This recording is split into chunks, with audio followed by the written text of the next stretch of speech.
120 secondes de tech vous est présenté par Mon Carnet.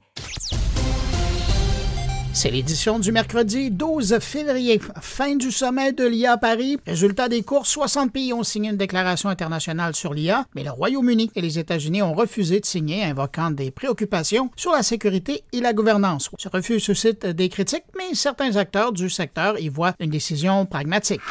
Toujours à Paris, parallèlement au sommet, le Canada et le Japon ont signé la première convention mondiale sur l'IA du Conseil de l'Europe, rejoignant 11 autres pays. Ce traité juridiquement contraignant vise à encadrer l'IA tout en garantissant le respect des droits humains, de la démocratie et de l'état de droit. Apple renomme le golfe du Mexique en golfe de l'Amérique avec son application Plan, suivant donc un décret signé par le résident de la Maison-Blanche. La mise à jour s'applique d'abord aux utilisateurs américains avant un déploiement mondial. Google Maps a déjà adopté ce changement, tandis que Microsoft et MapQuest ne l'ont pas encore fait.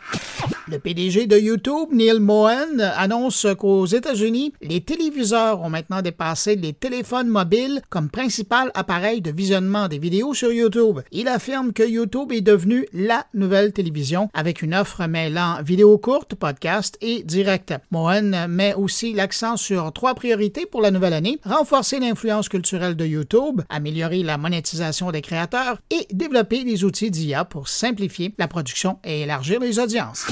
Une nouvelle étude remet en question l'idée que ChatGPT serait extrêmement énergivore. Contrairement à une estimation précédente de 3 Wh par requête, l'analyse suggère que GPT-4o consomme plutôt 0,3 Wh par requête, soit bien moins que prévu. Toutefois, des fonctionnalités comme la génération d'images augmentent la consommation.